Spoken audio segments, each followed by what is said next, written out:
Welcome to Reaching Out. I'm Gregory Floyd, President Local 237 Teamsters.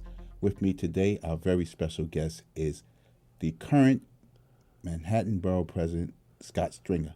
He's also the next Comptroller of the City of New York. Scott, welcome to Reaching Out once again, and we know we're going to have you back in your new capacity, but we just still have one election, and we know you're going to win. We just want to congratulate you on your victory in the primary, and we are going to help you with success as being the Comptroller because we are a voting member on the pension fund. Well, Greg, first of all, I want to say thank you so much for your early support in my race for Comptroller. This is truly a coalition effort. It wasn't easy. We were outspent 2-1 at least, and at times it looked like we weren't going to get there, but because of labor, because of your efforts and your union, the Teamsters, we really were able to get to the finish line, and so I'm very excited to be the Democratic nominee. Obviously, we have to get through November, but I'm very excited about the possibilities for the job and for the city of New York. You know, that was an interesting race because, one, your opponent came out of nowhere because no one saw that coming, and two, your opponent ran a national campaign because he was on every talk show you could imagine. Well, listen, he was on Jay Leno comedy shows.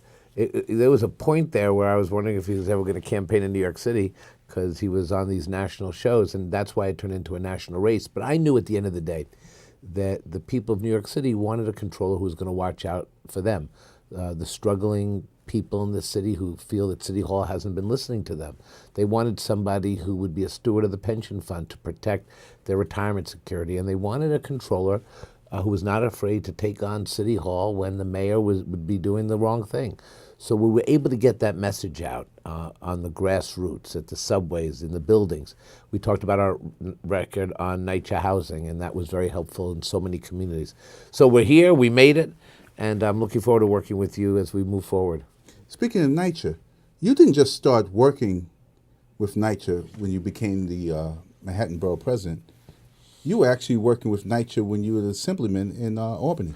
Well, that's right. I mean, part of why I think you and I have such commonality, is we've both been working on NYCHA housing for most of our professional lives. When I was a state assembly member, we looked at why there were so many vacancies in NYCHA housing, worked with you and your union and made suggestions. And so I've been proud as somebody who cares about affordable housing, cares about the people who built the city. You have to come to terms with the fact that the people who live in NYCHA housing are important to the city. It's the NYCHA housing, NYCHA residents make up as much as the entire city of Boston. So we have to prioritize and make sure that we give people in NYCHA the opportunity to make repairs in the buildings and the apartments and do a lot of work. And I hope as Comptroller I'm going to audit and investigate to make sure that people are going to get what they're entitled to. You brought up a nice word, audit. It's not nice for those who are doing wrong. However, I'm going to make a plea to you. When you take office in January, have a team set up so you could do a forensic audit on the New York City Housing Authority, because there are vacant apartments. Right. They're not being used and utilized. There are apartments that need to be rehabbed so that they could be rented, and there are at least $50 million in uncollected rent because they don't have anybody monitoring who's not paying their rent, and they don't have anybody to go out and collect the unpaid rent. Well, I'm going to work very closely with you to think about how the Comptroller's office can bring more transparency to the NYCHA budget, to work collaboratively on these issues, to audit and investigate, to root out waste so that we can take those savings and put it to work for the tenants and the people who live in public housing. There are so many good workers who every day try to contribute to making lives better for the people who live in public housing. But we also need City Hall to listen. We need more dollars invested into public housing. We need to make capital repairs, whether it's elevators or bathrooms or sinks. You cannot let this housing languish.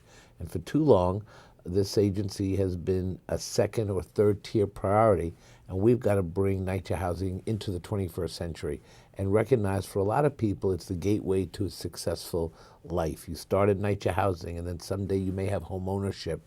You'll get an entry-level job, then you'll get a better job, and then you raise your kids in the NYCHA family. And every time I go to a family day all over the city, the stories of the people who left NYCHA but still come back to their development because it's a sense of pride. You know, I grew up in Washington Heights, and I remember going, and I went to Kennedy High School in the Bronx, and right across the way is Marble Hill Houses.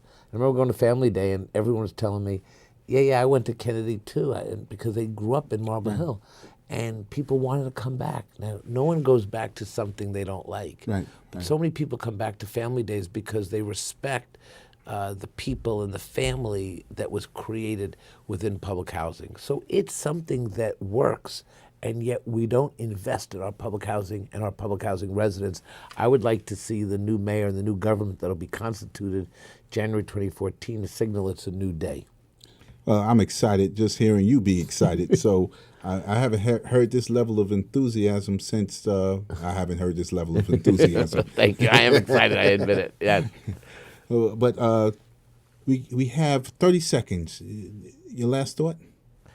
Well, I'll tell you this. The thing I really want to say is to all the people who listen to your show, the people who respect and follow the work that you do, the people who listen to you when you recommend candidates. I am very proud to be here as a Democratic nominee for Comptroller, and I recognize how important the Teamsters were to that effort and how grateful I am. I could never have been able to put this coalition together because I did not have the money. I did not have unlimited family wealth. A lot of people thought when we were way behind the polls that was it, done, and you did, just getting started. And we were just getting started, and you were right there every step of the way. So I just really wanted to come here, talk about the future of the city, but also just to say thank you, because I really am very grateful for your work. We appreciate you coming on publicly saying thank you, and we don't make our endorsements lightly. So no, you don't. We endorse people. We really believe in them.